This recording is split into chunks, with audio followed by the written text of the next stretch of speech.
Okay, well, for everybody that's joined and those that will still join, great to have you on board another Dan Southern Africa webinar. Welcome officially. My name is Morne Christo, for those that don't know me, and I'm also the Dan Southern Africa CEO. Thank you for joining the webinar. I know your time's valuable, so it's great to have you on board, and I hope that you'll find this webinar informative. Hope that you're all doing well and that you're safe and healthy during these challenging times. The talk topic this evening, the heart and the aging diver. Just a couple of basic webinar house rules before we officially start. You'll find that you're muted and your videos are turned off for the webinar. Please use the chat box, as some of you have done already, to introduce yourself and also let us know where you are in the world and what your expectations for the webinar might be. And if you have any questions during the presentation, please make use of the Q&A box to ask your questions and not the chat box. We'll answer, or Dr. Moroney will, or Professor Moroney will answer those questions at the end of his presentation. So just for those folks that know, I'll have the replay available tomorrow via the Dan Southern Africa and YouTube Facebook channels. So keep a lookout for that. And as usual, I'll have a lucky draw this evening. So for those that registered via the Zoom link, stick around. Who knows, you might be a lucky draw winner. This evening, I've got some buffs that'll be will be the prizes. And that's what the buff looks like. And for the folks that have joined by the Facebook live stream, great to have you on board. You can also introduce yourself, tell us where you're from, ask your questions, and you can do that using the comments box. So, all right, just a quick introduction, let you know who our guest speaker is. Professor Alessandro Moroney. He's the founder and president of Dan Europe, and he's also a member of the board of directors of the International Dan Federation. Now, he has many other achievements, which I'm sure you've all read about by the webinar email invitation I sent, as well as the webinar registration page. But most importantly, he has a passion for diving, in particular diving research and dive safety. Now, the talk topic, as I mentioned before, is the heart and the aging diver. And he has a brief overview or a snapshot of what you can expect. And obviously, it'll go into more detail than this, but how the heart performs during diving activities and the related dive fitness requirements, effects of aging on diver performance, and the impact on dive emergencies, and how to prevent emergencies and improve dive safety. With that said, I'll hand over to Professor Alessandro Moroney. Thank you for making the time to talk to all the divers this evening. For those folks that have joined, I hope you're going to enjoy it. And with that said, I'll stop sharing and hand over.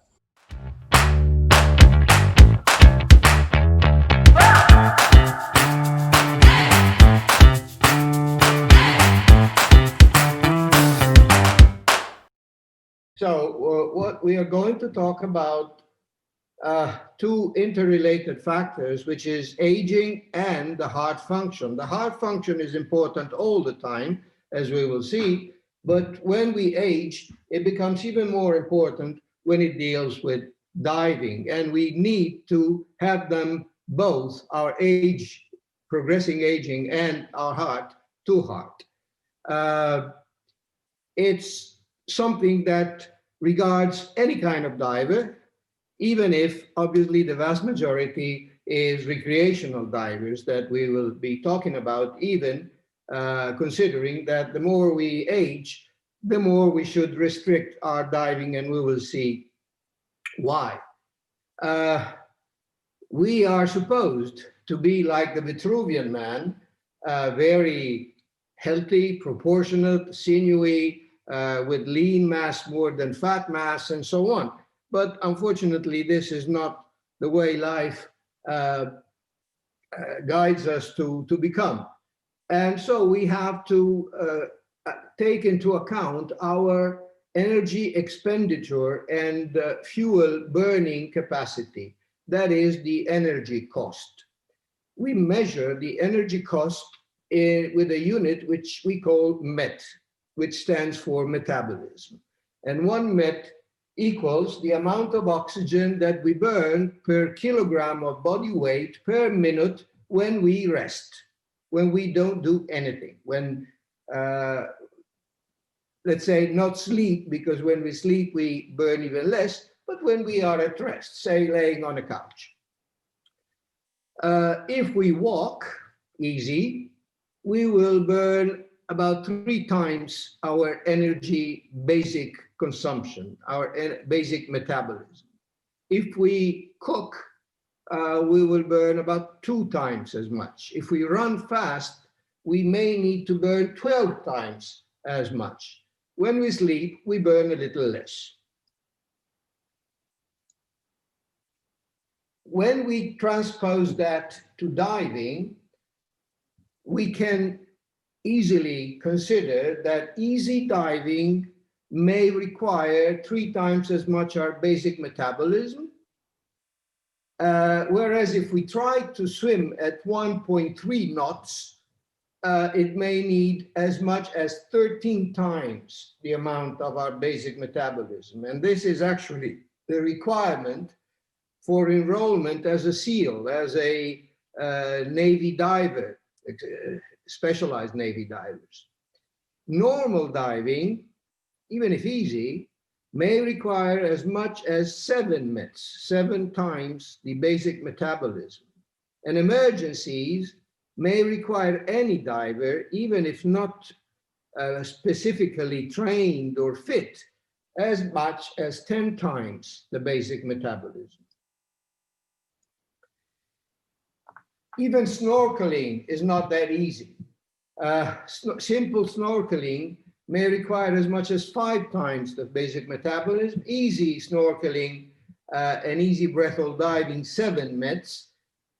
Whereas if we consider competitive diving, breath hold diving, it may even exceed the requirement of a Navy SEAL, as you can see on the left-hand side of the screen, as much as 16 times our basic metabolism.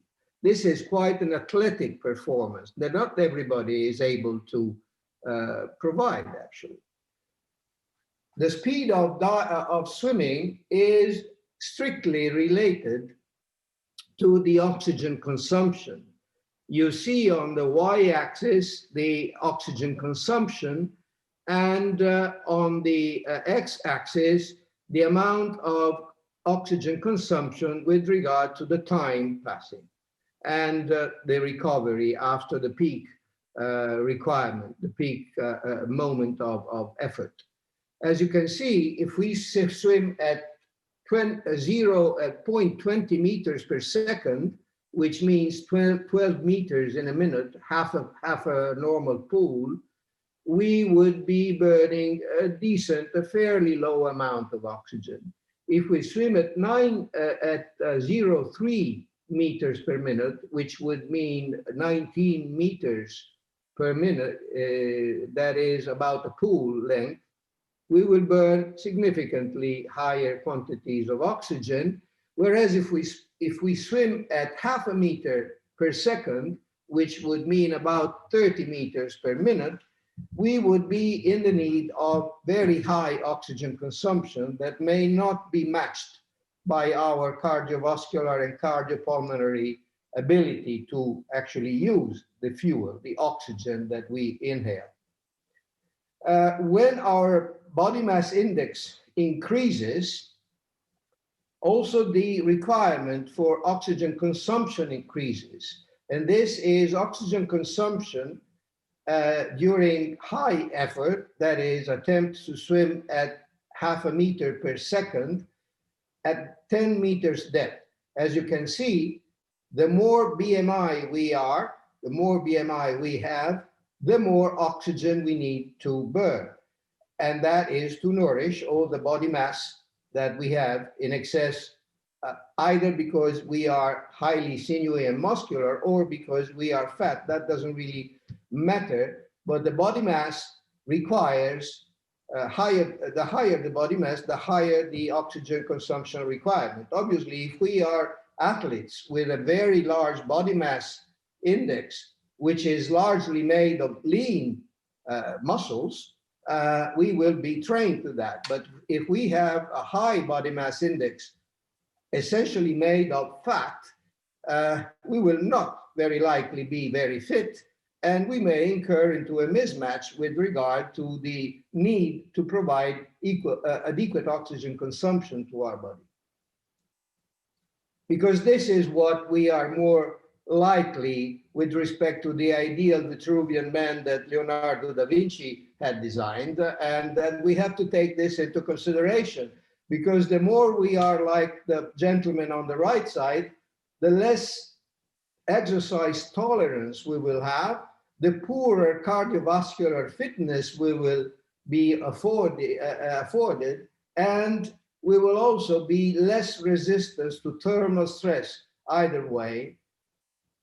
And, but this is a psychological aspect, we will be prone to recognize our condition, our poor condition, and therefore also poor to recognize our symptoms or to deny them, pretending that we are fit anyway, and in any case, independent of our shape and aspect.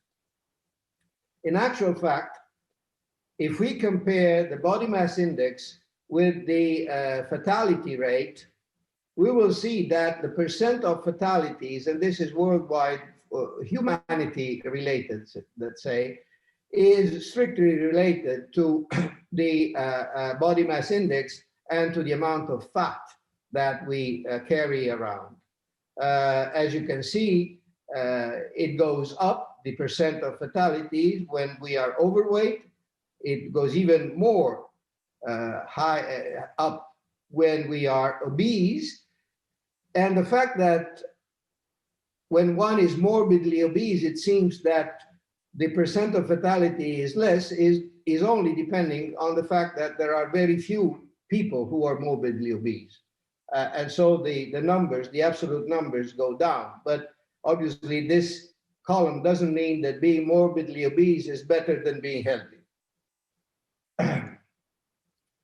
The fact is that our numbers, considering the international DAN community, show us that our age, our average age is increasing. Actually, the average age of males in our community, of the DAN community, I mean, is 46, and the average age of female divers in our community is 43, which means not only that we linger on diving, but also that we enter diving at a more mature age than it happened, say, 25 or 30 years ago. Diving is becoming a popular sport even in adults or even in the elderly. This may sound sunny that I speak about hydrophobicity, that is hydrophobia, that is fear of the water, when we are talking about divers.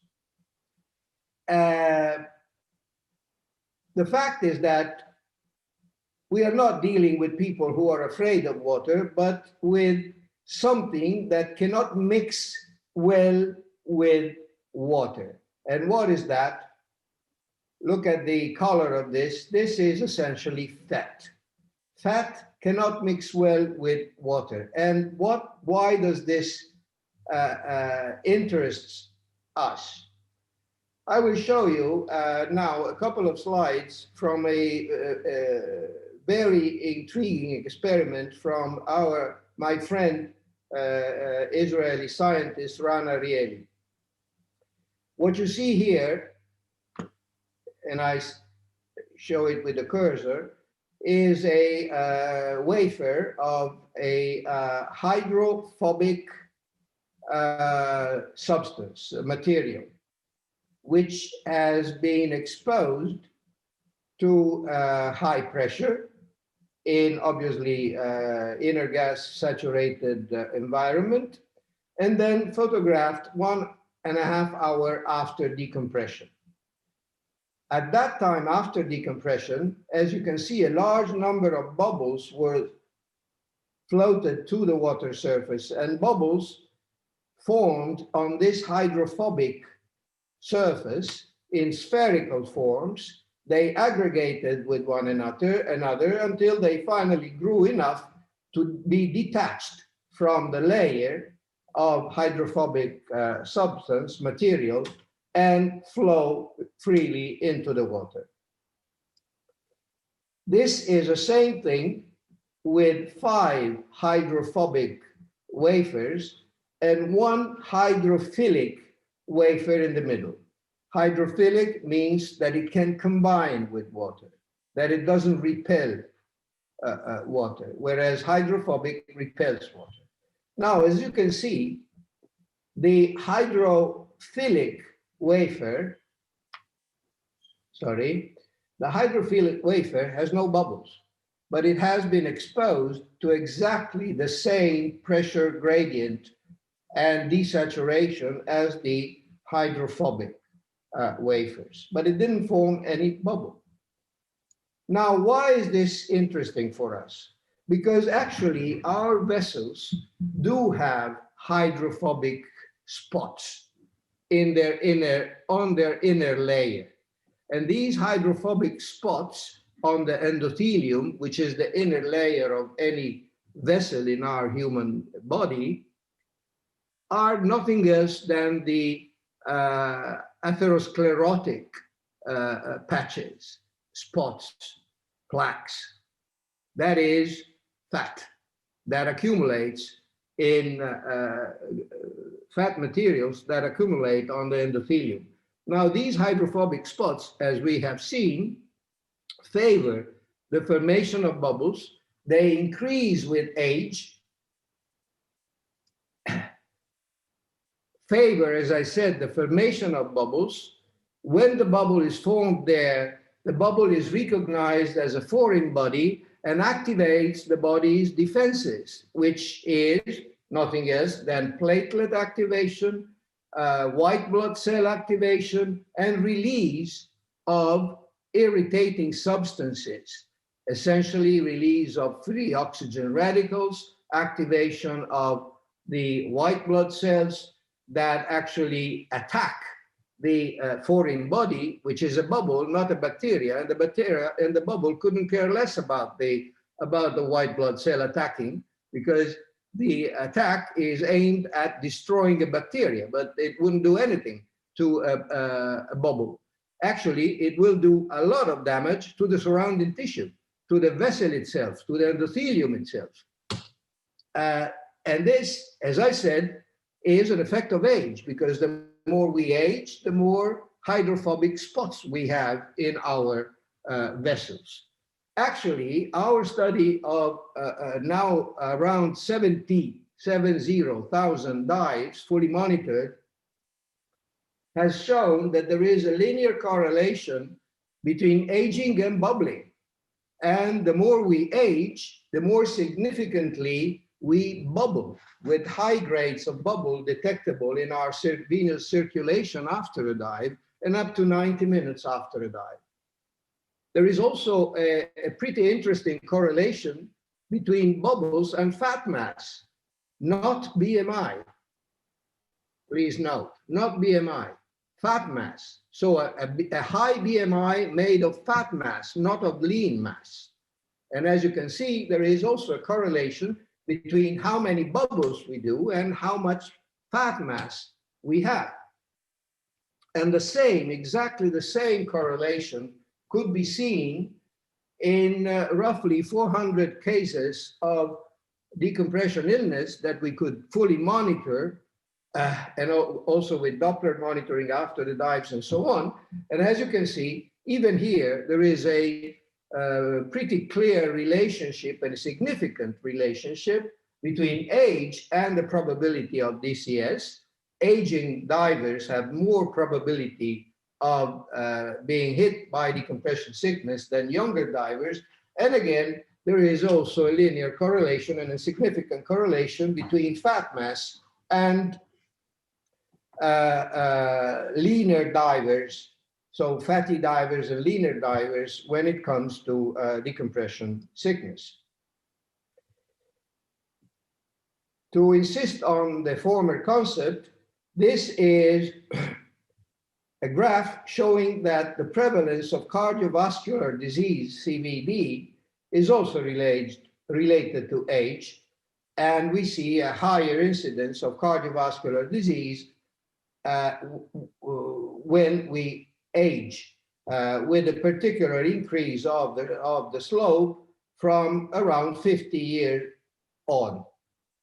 And that is no surprise, considering what I showed you about the hydrophobic spots, the atherosclerotic spots, and so on.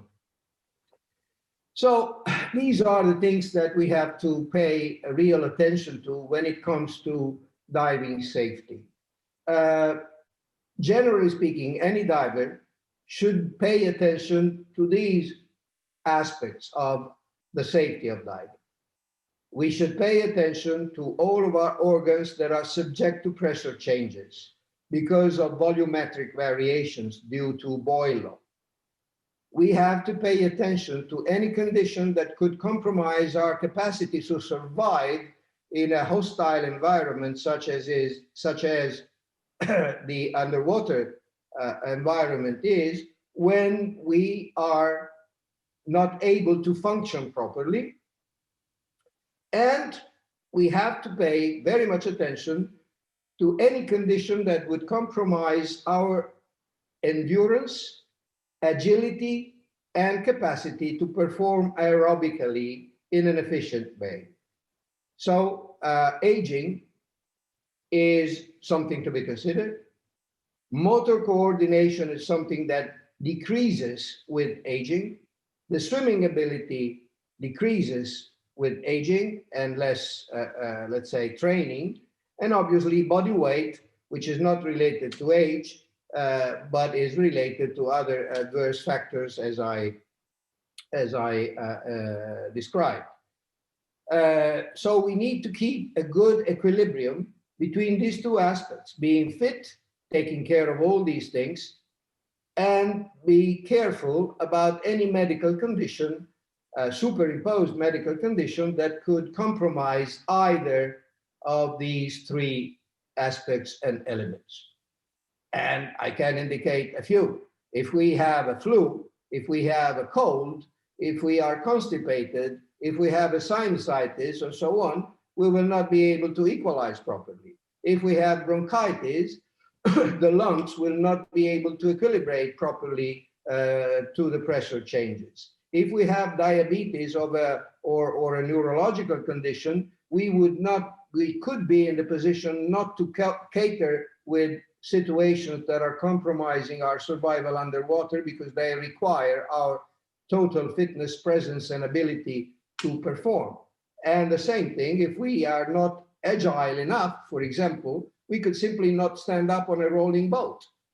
If we are not able to endure effort, we would not be able to swim against the current to reach a boat, and so on and so forth. I don't think I need to provide you with more examples.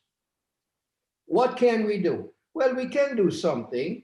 This is a very interesting graph that I always show when talking to elderly divers my age, so to speak. Keeping able to do exercise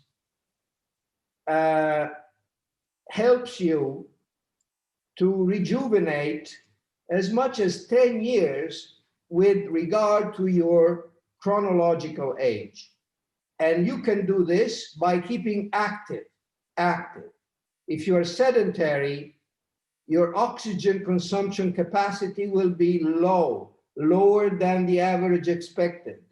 If you keep active, you can increase your oxygen consumption capacity and be, biologically speaking, as much as 10 years younger than your biological chronological age.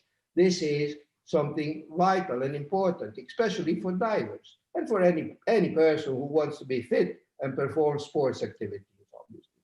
This is another interesting graph, a bit dimmer, a bit gloomy, so to speak. It's the so-called Kaplan-Meier survival curves, which has been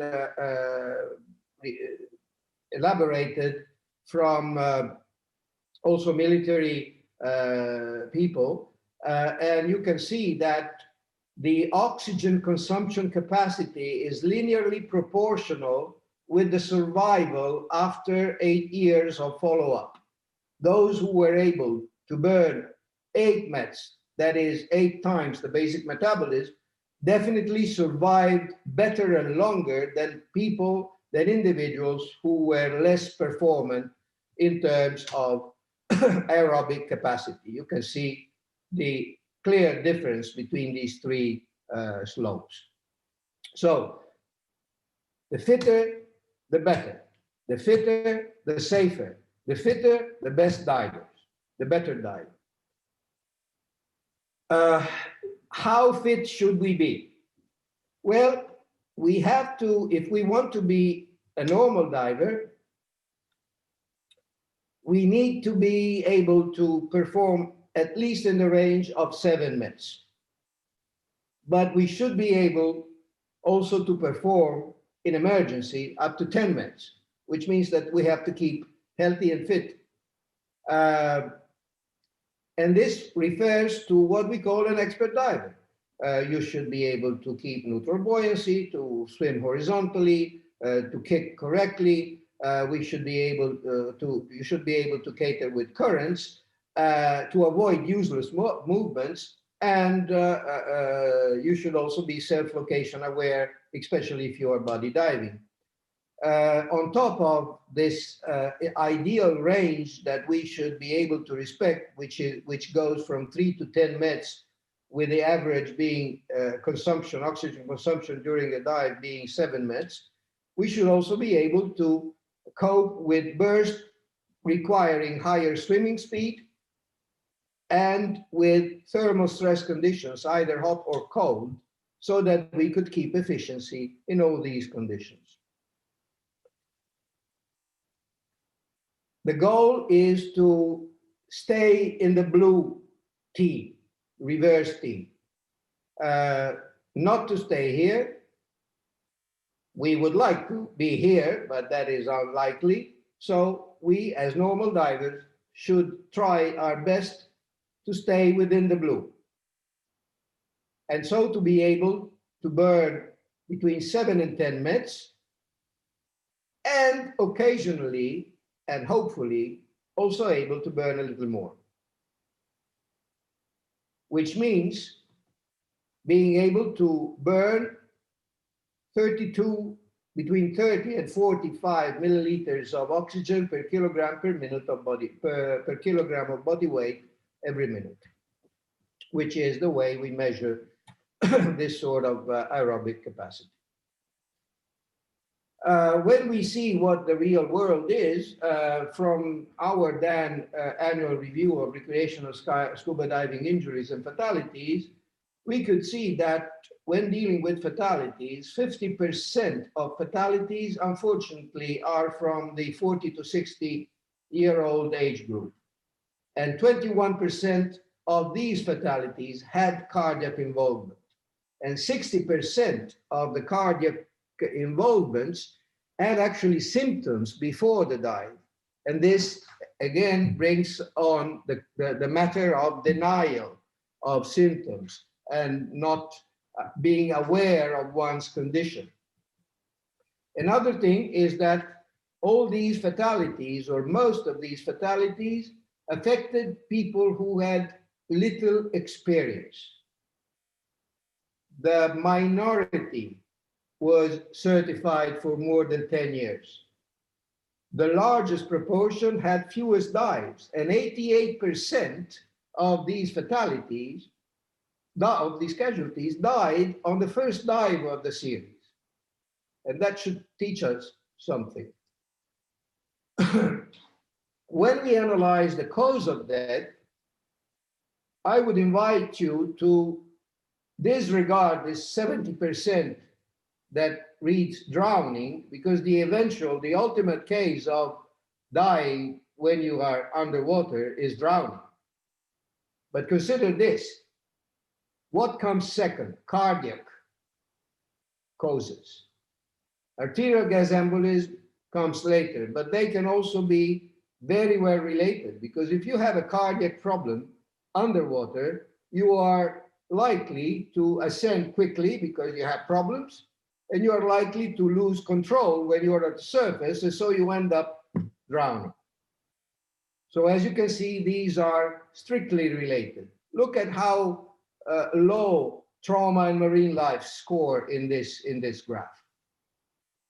So really, the cause, what could bring a diver to death, is something that could be very well prevented by common sense and being aware of one's condition and do our best to improve that condition.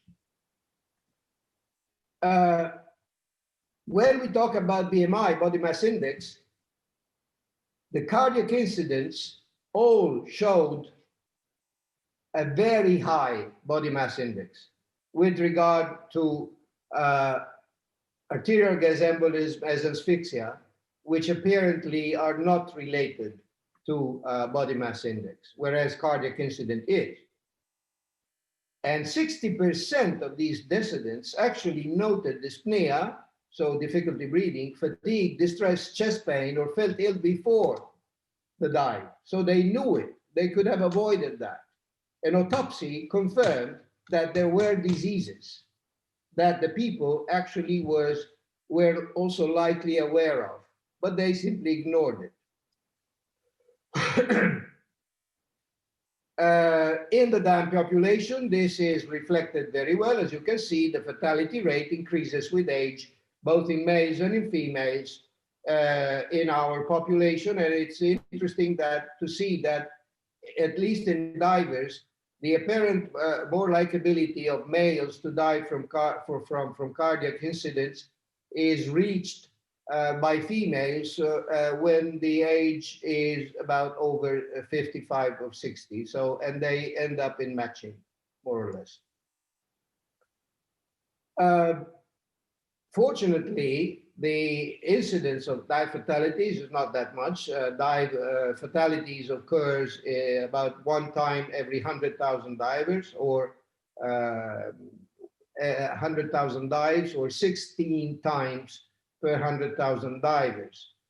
Even if the most common causes are gas supply problem and emergency ascent, cardiac health issues are relevant and very frequent, together with other problems such as buoyancy issues or entrapment, entanglement at the bottom. Due to the fact that we have a population that tends to increase in age, it is very likely that unless we do something to prevent it and be more aware about what we are facing, fatality rates in the future may increase due to aging of the diving population. So what should be the concerns with regard to diving about the aging diver? We have to think about, sorry, it seems like it goes on its own. We have to be careful about what we call condition related. Elderly divers are not capable of sustaining the workload required, but from the least physically demanding dives. So they may not be capable to cope with the energy and the workload required by normal divers. The fact is further compounded by the fact that the majority of elderly divers do not exercise regularly, or at least adequately. Also, elderly divers could be under treatment that can help, or on the contrary, if not properly followed, increase the decline of physical capacity in older divers. And the good side of the flip side of the good side of the coin could be that the diver could affect favorably his or her chronological age by improving it with proper exercise, with proper fitness level maintenance, so that the physiological age can be actually younger than the chronological age. So in conclusion, we cannot set a specific age limit for sports diving, because we can make a difference between chronological age and physiological age, and we can make that difference. We can be that difference. The real limiting factor is the physiological age and the general health condition. we have to assure that physical, muscular strength, agility, ability to perform, very sorry about that, to perform self-rescue and to be self-sufficient in donning and undonning diving equipment, entering and exiting the water must be carefully considered by older divers and by their buddy dive guides who should be well aware of these limits and ready to provide assistance and support.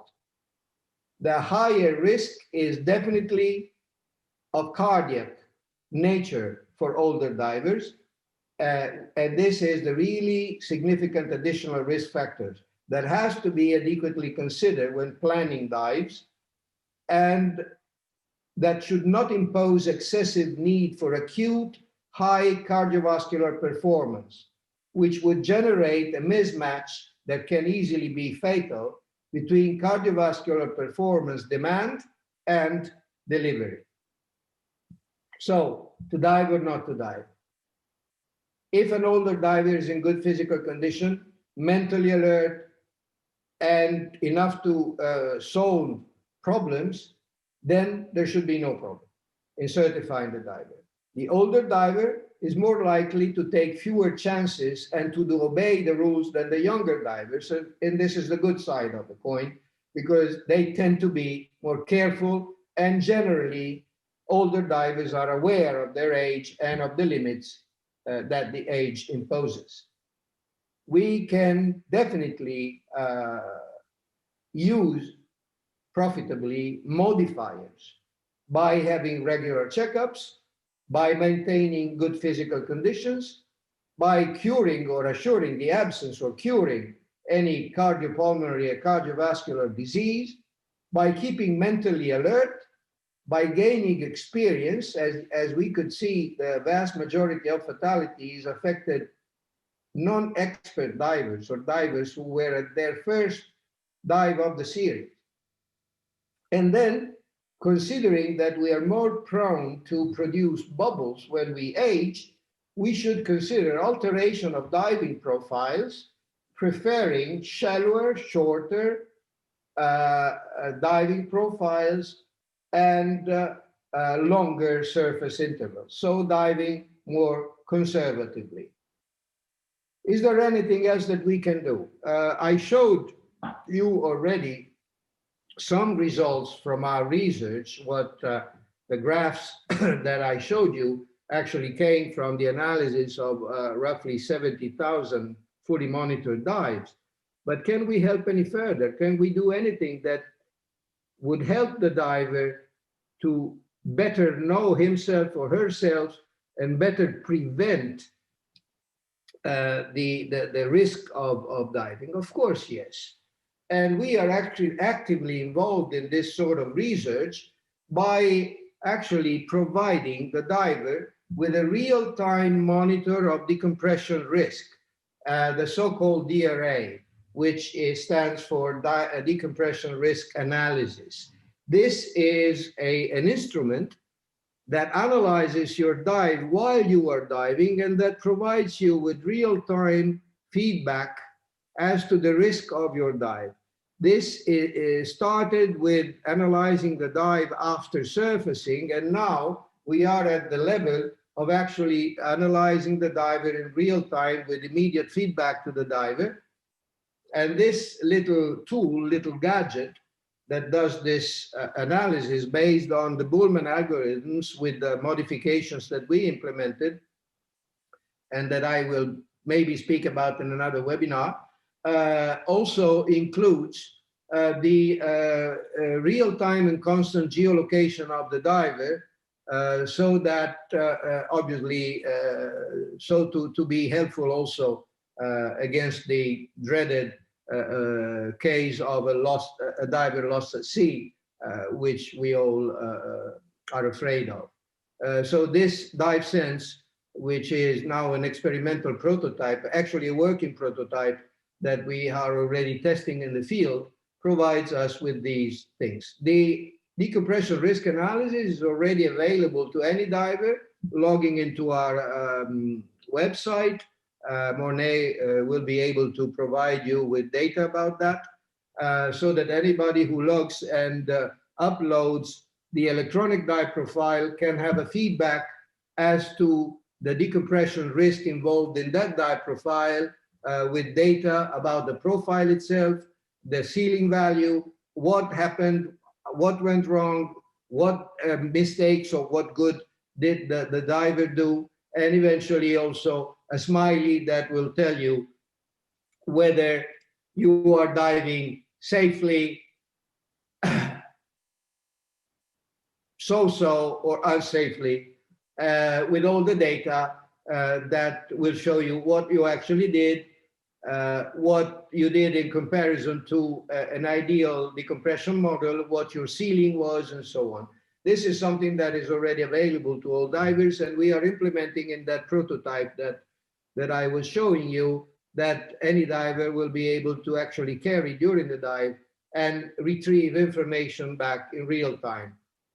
The system is now not only compatible with scuba, open circuit scuba, but also compatible with rebreather diving and even with breath hold diving. Why so? Because we have seen that if you reduce your supersaturation, if you are more conservative, you are less prone to produce bubbles. We have seen that the older we get, the more bubbles we produce, and by having a feedback on your level of supersaturation, this is the supersaturation achieved at the end of the dive, so 80% of the maximum allowed, 85, 90%, 95% of the maximum allowed by the model that you're following, we have seen very clearly in our large sample of divers and analyzed dives, that actually the closer you get to the maximum allowed limit, the higher you bubble. And the older you are, the higher you bubble. And the more you bubble, the more you produce reactions in your vessels and in your tissues that will trigger what can develop into a decompression illness. This is another screenshot of what the system will be able to provide. The system already works in connection with GSM and satellite networks. So actually, all these data, once the diver is out of the water, can be transmitted through the GSM or the satellite network to any alarm center that is really connected to the system. And this is an example of what we call the beam. That would not only provide information of where the diver is at that moment, but also information on geocoordinates, weather conditions, and other things like that, that are obviously helpful for the rescue teams. But now we are trying to go even further, because all this applies when you're finished with your dive. Now we are trying to apply all this kind of monitoring, environmental and physiological variables during the dive, with immediate feedback and bi-directional connection with a mission control or an alarm center located anywhere in the world, for immediate real-time decompression risk analysis, divers physiological monitoring, and divers geolocation. This is an example of how the working prototypes work. This is a screenshot of my phone, where it says that the Dan Europe research team is diving at these coordinates at a depth of 20 meters, and then at a depth of 10 meters, and then at a depth of 5 meters. And they're asking me to contact them by pushing a button on the system, actually asking with an SMS message whether they are active and everything is okay. If I did that, so push the "Are you okay" button on my phone, sending actually an SMS to the underwater diving team, they would receive a message on the screen, on the display in Italian. This is "Answer to Marroni." And I would get the answer from them, which is this: a screenshot of a Google map with their location, the GPS coordinates, and the answer, yes, we are okay. Otherwise, if by asking them by an SMS, are you okay? I would receive a Save Our Souls, a Mayday message, and would click on the link that's shown on my display, they would get a message from me, and this is just a simple message: keep calm, we know you're there, help is arriving, and so on. And again, I would receive their coordinates with GPS locations and so on. And in this case, the first one, Scoglio del Medico, was in Ustica, a Mediterranean island, and I was in the center of Italy, receiving the call. This case was in Mayafushi, which is in the Maldives, and I was here in Italy receiving the message and exchanging SMS messages with the underwater team. This is what we are doing now. And we are adding some other factors by using intelligent wearable sensors, essentially in intelligent t-shirts or other wearable sensors. Now they're very common, as you know. We have smartwatches, bands, kits, and so on. And by this system, with the use of an acoustic modem, we can wirelessly connect an underwater team with the satellite or a GSM network and a mission control room, so that we could really be in the condition to monitor the diver and to exchange information and data to and fro with the diver. And this is an example of one of the first electrocardiograms that we recorded that way. And this is what we envisage being the future: a bionic diver fully connected with through a series of intelligent wearable sensors and obviously software and algorithms that would analyze the deco risk in real time together with physiological variables and so on, wirelessly connected to the boat, to a transducer and a transmitter, and to the web through GSM or satellite networks, and so through with a possible emergency alarm center that would be able not only to know where the diver is and what the diver is suffering, or if the diver is okay, but also to provide immediate emergency advice and assistance, and in case of need, to locate the diver and start SAR, search and rescue missions, wherever the diver is.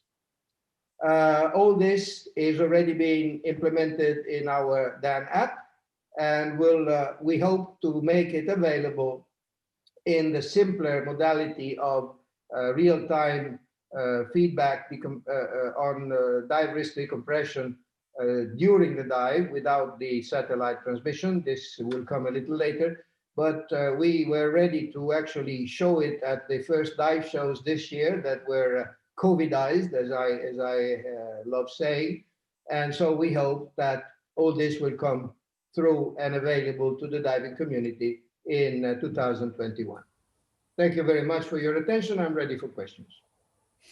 Well, Sandro, as always, wow and more wow.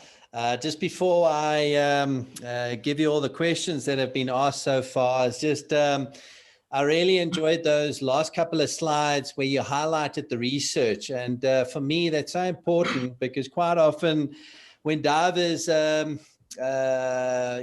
talk about DAN, it's really just the insurance component. And this once again highlights the fact that DAN, yes, has an insurance component, but we are really more than just insurance. There's research. We take it serious. We study it, and we provide feedback and give back to the diving community, which is really such an important part. So from my side, thanks for highlighting that. And I mean, wow, how exciting is all that development, and especially within our reach, it's available. So that's fantastic. Now, let me comment on insurance, and let me ask a provocative question. What could I do if I see that I have a diver in need in the middle of nowhere, and I have no money to pay for the means of transportation and search and rescue, that is what the insurance is for, is to fulfill our mission and assist divers when the need comes up. Absolutely. I can't agree more. We can't do all this without funds available. So, I mean, the fees they pay aren't just for the insurance, that's to keep the alarm centers going and so on and so forth. But I digress. I have one thing that I've noted here. One of the take-home messages, sort of roughly about halfway through the presentation or thereabouts, was you got to listen to your body and then make the correct decision before you go diving. And the reason why I highlight that is you were saying most of the incidents that resulted in a negative outcome was prior to the dive, the diver realized there was an issue.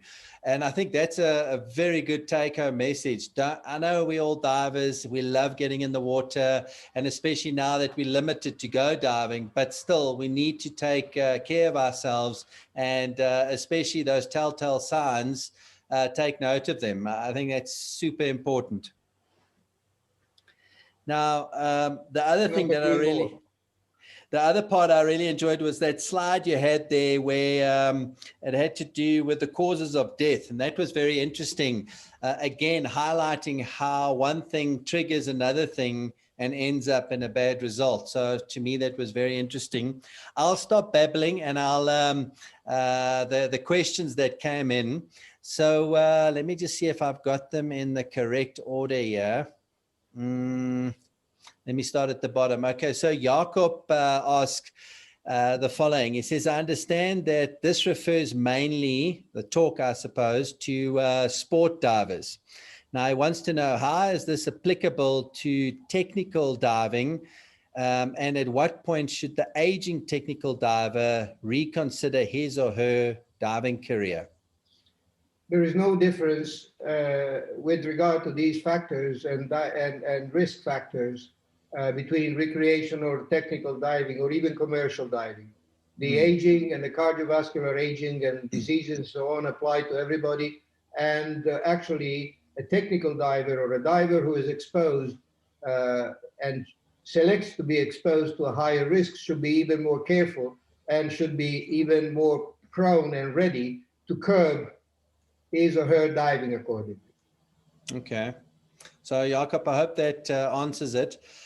He's got another question, and I think you answered it during the slide, but I'll read it out. He says, first off, very interesting topic indeed. Thank you for that. He then also asks, what is the impact of bodybuilding as the BMI and bodybuilders favor muscle mass over body fat? Very good question. I briefly touched the matter when I was speaking about BMI, and I made a difference between fat BMI and lean BMI. That is fat body, the fat body mass and the lean body mass.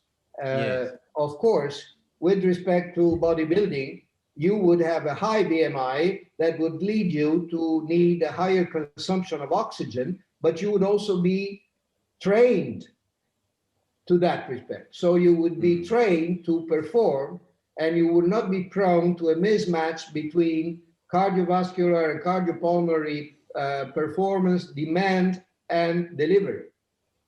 Whereas if you have a high fat body mass and a low lean body mass, low muscular mass, very likely the diver or the person would be definitely less fit than the other one, less prone to burn oxygen to the amount needed, and therefore more prone to accidents.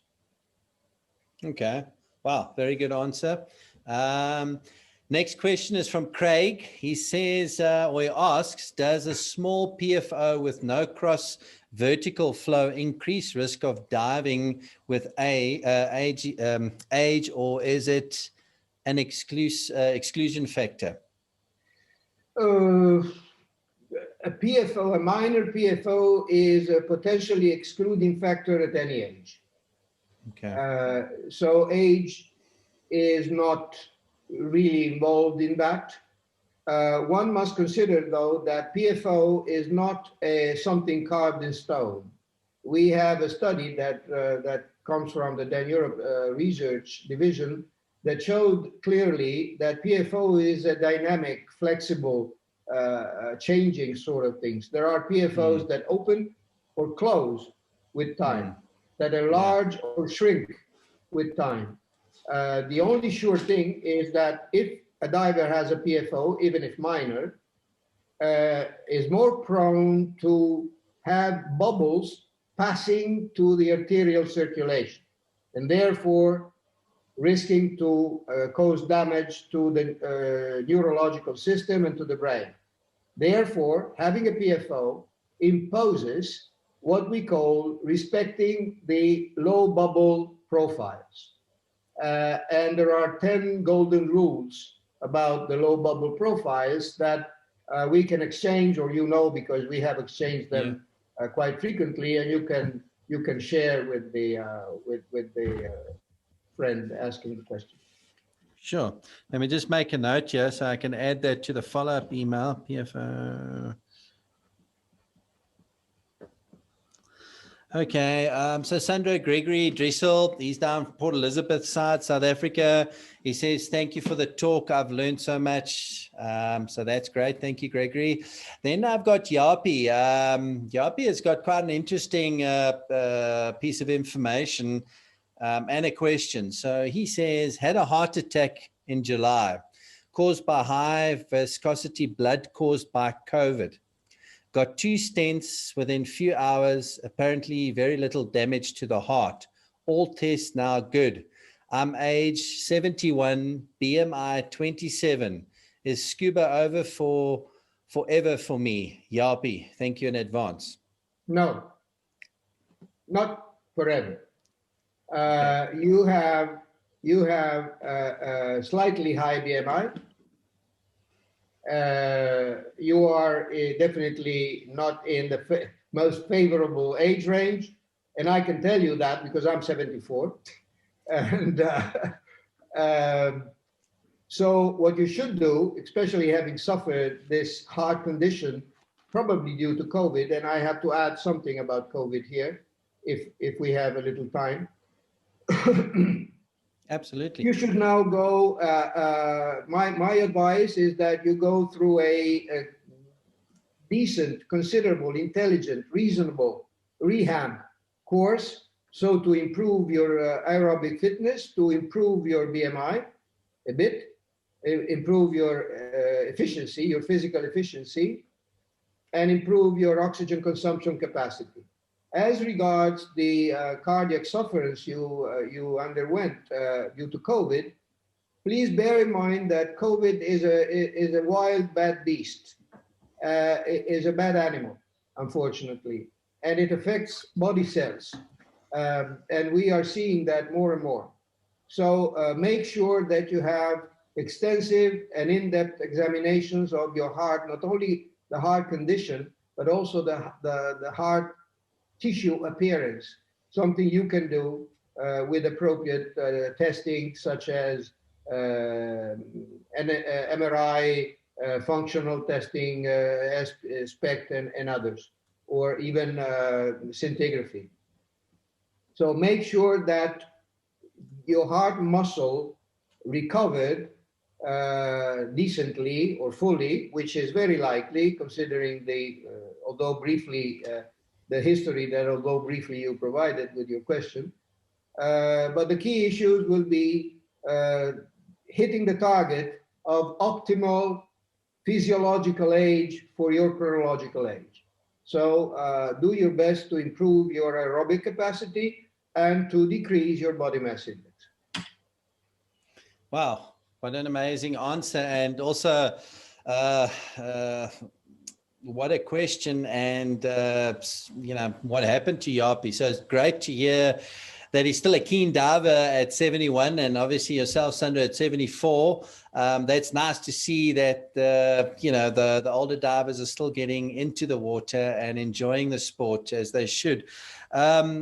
let me just see, another question came in. Oh, this JP says, thank you, but it seems I should, apart from getting fitter, stay at 75% of capacity. Very interesting talk. Are stents, what do you say, hydrophobic? Well, that you can reduce by appropriate treatment. Why not? By appropriate diet, and also by keeping fit and cardiovascularly active. You can improve your hydrophobic spots by actually treating atherosclerosis and cholesterol and the usual ammunition that we need at our age. Okay. So, at this stage, no questions are coming in, so I'll allow folks to think about that. I've got some feedback from Craig. He says, wow, thanks for an amazing, insightful, and informative presentation. While we wait for more questions to come in, how about I quickly populate my random name picker software to see who are the buff winners or the Dan Prize winners this evening. So just give me a second to do that while I wait for some more questions to come in. All right. May I interject with a piece of information? Yeah, sure, absolutely. We are launching a diving post-COVID study, and you will soon read about that. It's made of 3 parts. One is a protocol, the other one is a questionnaire, and the third part is active diving with physiological and medical monitoring. Obviously, due to COVID restrictions and travel restrictions, the diving part will be limited now to what we can do here in Central Europe and in Italy. But we intend to actually communicate the questionnaire so that we can at least try and do something that will regard return to diving after COVID as the approach of the diving community, of the international diving community. So we will soon release the questionnaire in English too, and everybody is welcome to participate. Then if Southern Africa wants to repeat what we have done in Aliwal Shoals and Sudwana Bay some years ago, we can also do the at-sea tests easily. I'm ready. When the borders open, let's get it started. I'm sure everybody would love to participate. And I, for one, am very excited about it because I think that'll be a study that's going to be relevant for quite some time to come. I see there's one more question, but I've got the prize winners and I'll be in touch with you tomorrow. Just get your details. The first one is Phil Ardane. Second person, Adine Blichnout. And the last person, Tom Cross. So well done. You guys are the winners. You'll get some Dan buffs, wear them proudly and help spread the gospel. Let me just see. I've got another question from Sarah. I'm a member of Dan World and I'm based in Korea. Is there any way for me to participate in the research? So I guess DSG, Sandra. Of course, yes. You can either refer to Frauke Tillmans at Dan America, who is the coordinator of research at the headquarters of Dan World, and they also running a number of interesting research projects. Or you can also join our project if you're interested. So stay tuned. But of course, yes, every diver is welcome, irrespective of the fact that they are members or non-members. Remember that Dan has helped always, any diver, not only members. Yeah. So Sarah, I see in the chat box, you asked if you can provide some contact details. Absolutely. And I'll also add links to the Dan Europe studies, how to get involved, who to contact at both Dan America, Dan Europe, and even our Southern Africa branches. So as Sandro said, whether you're a member or not, we'd like divers to participate. Obviously, we'd encourage people to join Dan at the same time. But getting the information, the research data is worth gold. If there are no other questions, I think that kind of brings us to the end of the talk. Sandro, thank you. That was what an amazing talk. And if you have time at some stage again, you've highlighted a number of different topics that we can explore, and it would be great to host you again if you're willing and able and keen to do so. I'm sure everybody would be very happy to listen to some of your other talks. It would be my pleasure, Morning. All right. Well, maybe just as an end off for the folks that are DAN members, be that DAN World, DAN Southern Africa, DAN Europe, America. For me, it doesn't really matter, and I don't think for Sandra either. I just like to thank you for your support in general, and especially this year. And for those folks that aren't DAN members and you'd like to learn more, I mean, each DAN region has its own website. DAN Europe is www.daneurope.org, and there you can find all the information about their different packages, the research, training, and so forth. DAN America is www.dan.org is the easy one. Same there, you can get all the details. And for the folks from Southern Africa, ours is also just dansa.org. So if you'd like to join, learn more, get in touch with us, those are generally the easy options. For those that are already members, as I said, thank you. You help us keep all these activities and services going. From my side, thank you very much. Sandra, any parting words from your side? Just thank you for attention, and it's been a pleasure. And we just look forward to finally meet in person again and dive together. Absolutely. All right. So parting word from Adele. She says, amazing webinar. Thank you, Morne. Thank you, Sandro. From my side, good night. Enjoy the rest of the evening until the next webinar. Ciao, ciao. Bye, everybody.